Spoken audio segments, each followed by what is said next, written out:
So at a time when America is starkly divided on just about every issue, the one thing that Americans do seem to agree on is that Tuesday's U.S. midterm elections are perhaps the most consequential of their lifetimes.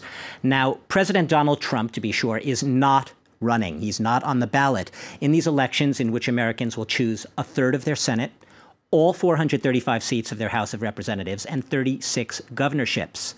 But he may as well be running, because this is essentially a referendum on Donald Trump's presidency, the first nationwide referendum. If he wins, he'll emerge perhaps a stronger president, able to consolidate control and push his agenda.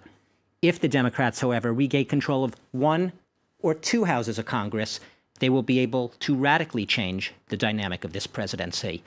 There are high stakes, and as our guest today can tell us, because he has been in the hub of it all, in Washington, Nelson Cunningham. You've been with us quite a few times before, Nelson. Welcome back. I'm delighted to be here. Thank you. You know Washington politics as well as anyone. You work for an international advisory firm, first of all. You're a lawyer, but you've also been in the hub at the center of a lot of Washington issues. You were on the general counsel to the Senate Judiciary Committee under Joe Biden. You were a former staffer to John Kerry. Guess our viewers could sort of figure out you might lean Democrat there. So I want to cut to the chase here. Donald Trump has been ramping up the very divisive rhetoric in the final days on the campaign trail. Racially, nationalistically divisive rhetoric.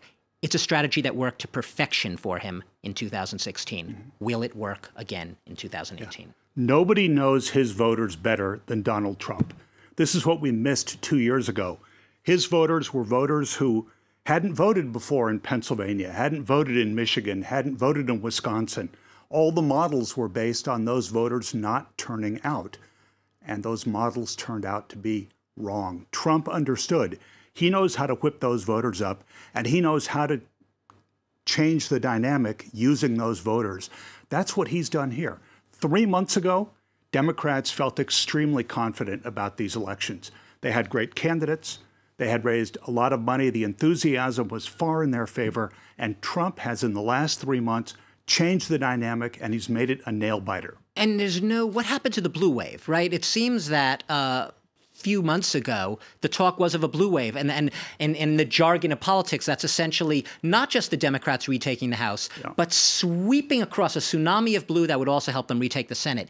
We're talking about a very, very tight race right now. Here's what's happened. The blue wave still exists. The enthusiasm on the Democrats is as high as we've ever seen it. The candidates are still great. The amount of money they're raising and they're spending is still great. What Trump has done is erect a red wall to meet that blue wave. He has raised, typically in midterm elections, the president's party, they sit at home. They're discouraged, they're disconsolate, they don't turn out to vote. Trump has railed his voters up with messages of the caravan, migrants coming up from the South. He's hitting the immigration message. He hit Kavanaugh, the Supreme Court justice nominee, which appeals to evangelical conservatives. He knows exactly how to get his voters up to build that red wall to oppose that blue wave. That's why it's such a nail-biter. And, you know, it's interesting. I think back to Barack Obama, and I often remember that a lot of his supporters were ready to sort of abandon him on a dime when they didn't like his policies. Mm-hmm. The left of the Democratic Party especially soured on him. Mm-hmm. There seems to be, and correct me if I'm wrong, an impression that Donald Trump supporters stick with him through thick and thin. Is that me misinterpreting? Is that a misimpression? And why is that? No, that is the great secret sauce of Donald Trump's success. He controls that base and knows exactly the transactions that he needs to exact with them to keep their support. Farmers, steel workers, the unemployed, the lower middle class whites, the working class whites, those are his people. He knows how to get them. This caravan, alleged thousands of people coming to invade the U.S., coming from the South, it's a bunch of Honduran peasants and their children and their families limping their way up through Mexico. But Trump has used it very shrewdly to whip up his base and to raise the fear against them. He has said, we want to send 15,000 troops to the southern border to guard the U.S. against an invasion. Even the troops seem to not quite know what their mission would be there. Well, we don't have U.S. troops on our border. This is not the American way. We don't have troops defending our borders. They don't even know what they're going to be doing there, but it's a message to his voters, I will keep you safe. And it's a way of reminding them of the issues that they care about, that he cares about, and where he connects with them. So he controls those voters, and that means he controls his party, because no Republican will take him on. What's interesting here, Nelson, is that early voting is a big phenomenon more and more in America, and a lot of the voting's already taken place. And some people have actually said that Tuesday is merely going to be the conclusion of an election that's been ongoing. Yeah. What are you finding in the early vote so far? Do you find trends, and how, if any, how sort of applicable are they to the overall outcome? Can we start reading things into it?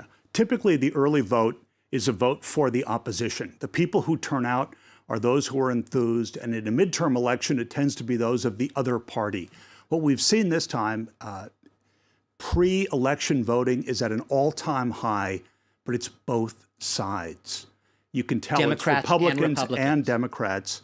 Both parties are turning out. That's why it's hard to call this election, because you cannot tell from those trends who's coming into tomorrow comfortably ahead and who's coming in woefully behind. They're coming in even. You can't read too much into them, but tell me about, there's a lot has been made of the mobilization, especially of young people, the 18 to 30 age group, Latino voters, minorities, women voters.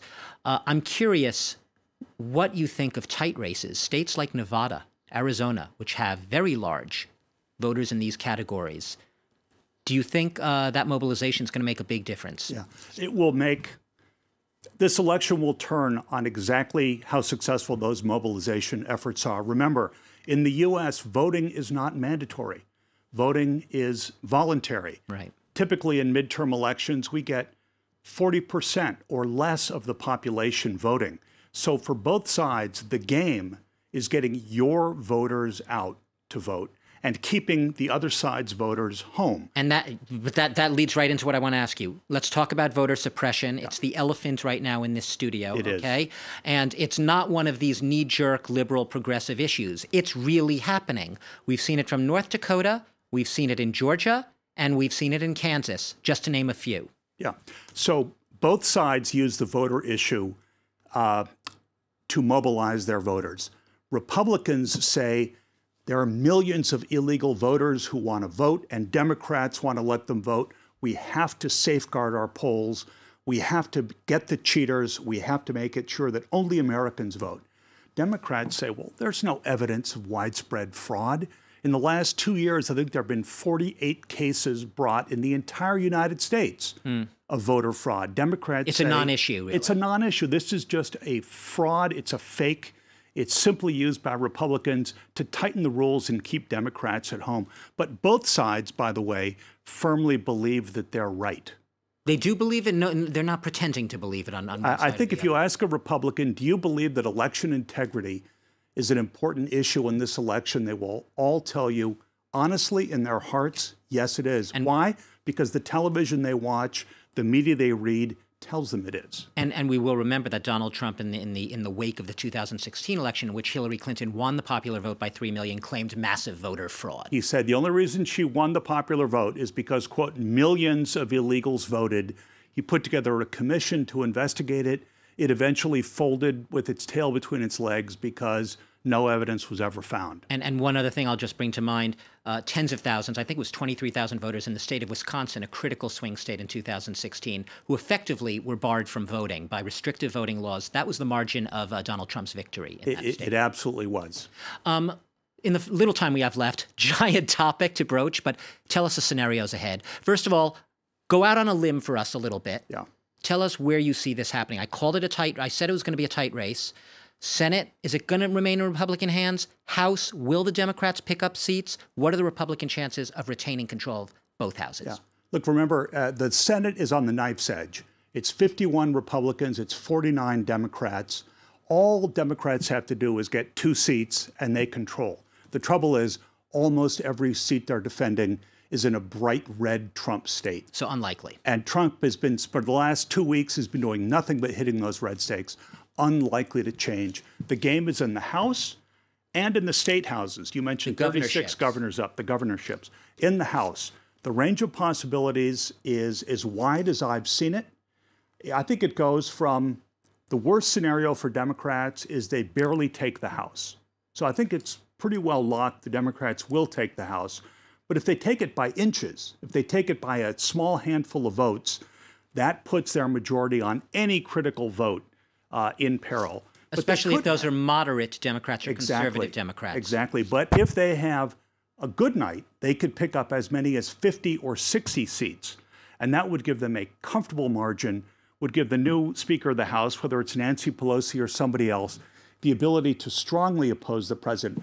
Either way, though, if the House changes, and I think it probably will, Donald Trump is going to be thinking for the next 2 years, are there issues that I can actually reach out to them, my issues, Trump issues, but bring them over? What are they? Infrastructure, middle-class tax cut. And you can see if he said to Nancy Pelosi, you tell me the bridges, you tell me the highways, you tell me the airports, you tell me the middle-class taxes you want to cut, and I'll join you.